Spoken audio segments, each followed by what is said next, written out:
show bia me beli ya me beli lah cuma le beli nak kep jadi gada miki gai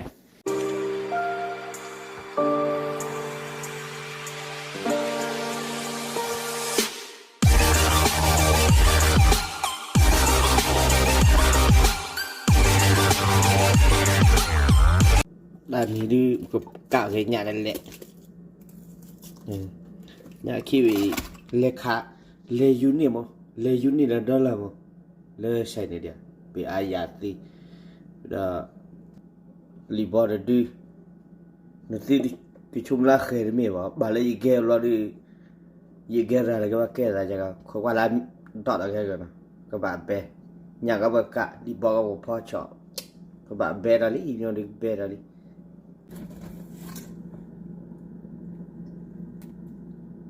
Dạ, gì cái mà ra là đi lời rồi vậy, gì cái lệ, lệ bây giờ đó là cái ra vậy đi à,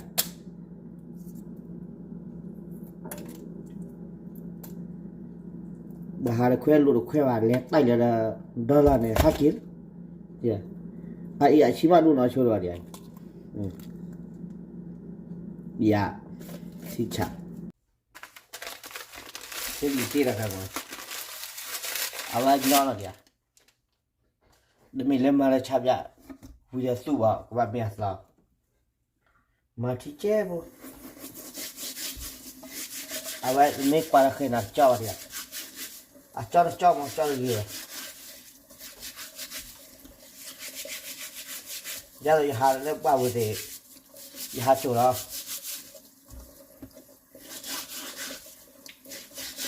क्या है tao cho đi kìa này nó cho đâu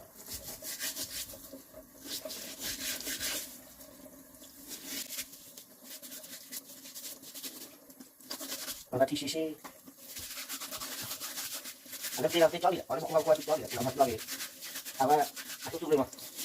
đã không có đi được rồi không có phải ra được bà cầu mà nãy cứ gì à khó rồi cái plei chơi cho nó chung cho đi cho chả nắng một chả đạp được nó chứ đạp hoa được rồi một hoa lì bò ấy còn lu luôn là đó có quả nó ôi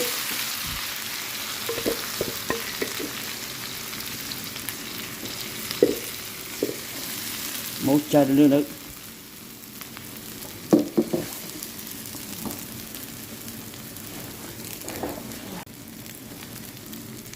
đi do đi do để các bạn mà Oliver là cái tôi chọn này và lá pho tôi chọn mình bạn đẹp vậy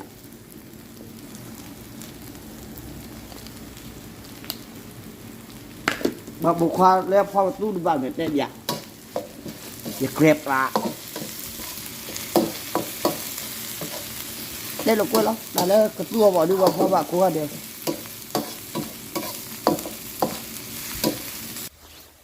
anh mua mì đi nào đi bỏ vào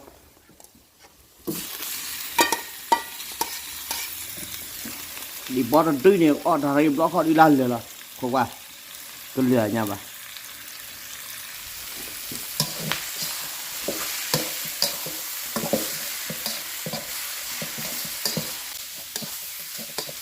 còn đây là bạn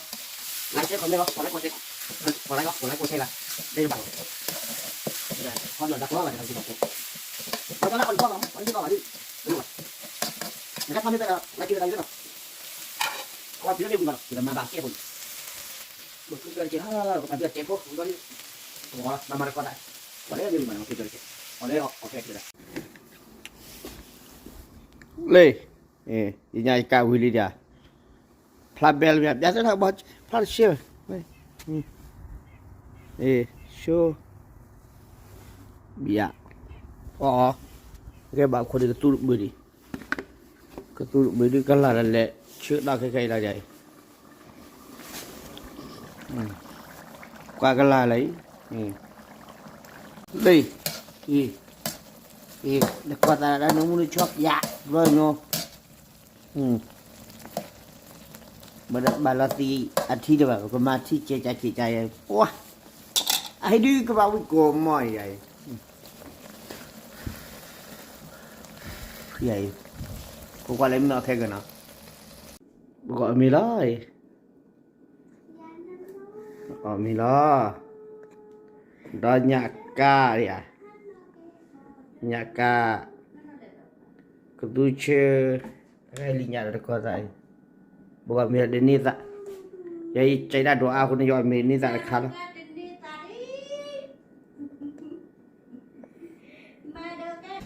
còn của mình đó của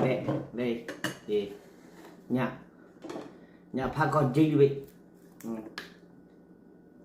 nhà ở bên ổn định kho lắm nhà khi về bên điện kho là bơm vào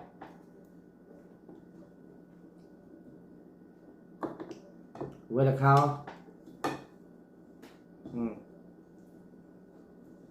bảo là mình lên sẽ thiên đi chị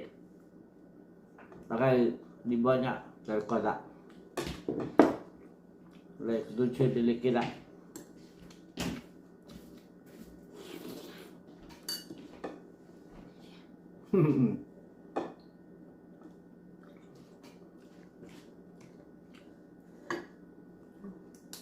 mình mà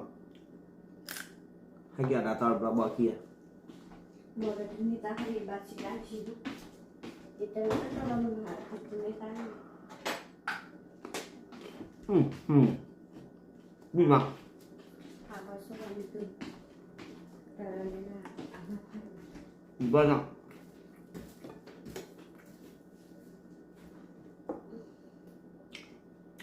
wow bé đi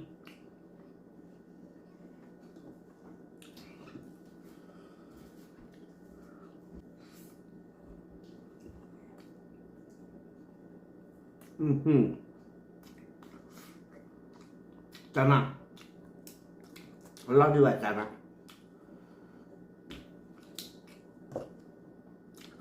bảo là đặt đồ đó là bây giờ là kho khử và đam mê đã phi lên nhà gì biết rồi nó đặt đồ đó là để nên rằng cái chua gì mà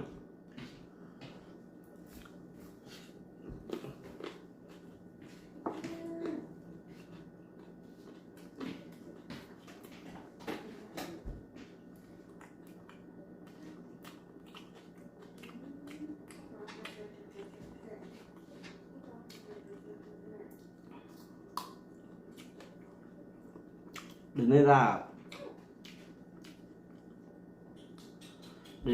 nên ra khá là ọt qua hạt của bún luôn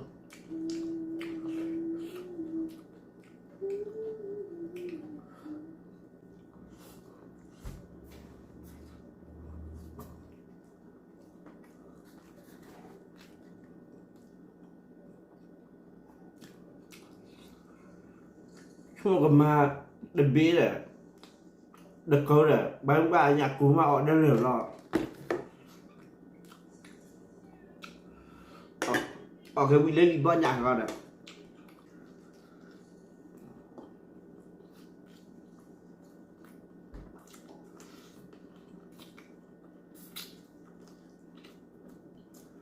bác đi nữa nhiều đấy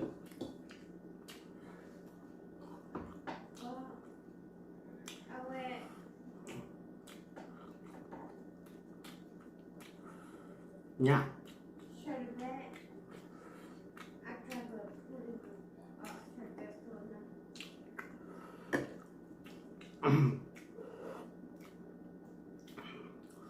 có ta đi bao giờ bé đi nó cứ lo bảo phó khi thật có tại giờ đi bao giờ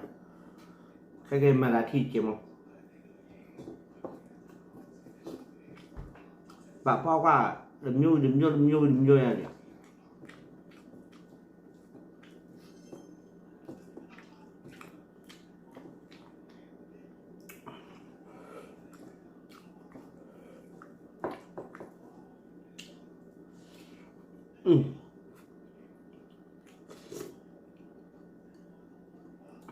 tôi mà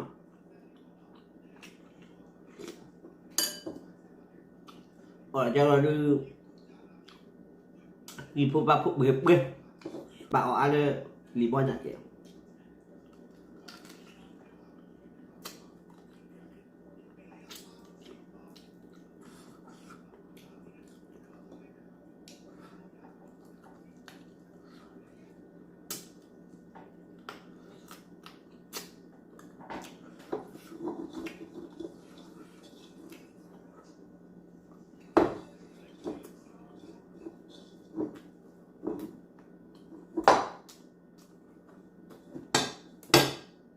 đấy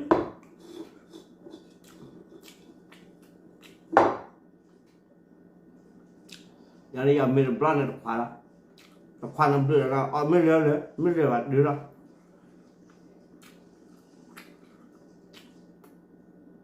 qua thì cái đó là khi yêu đã nói đã đâu đi mình biết đi vậy mình biết đó chúng nó vui là kẹp nhà thì bà được mình khi gài à bây giờ hẹp là nhà bà được mình khi ấy để ý nhà lên lâu bà được mình khi gài bà đi nó chuyện là khi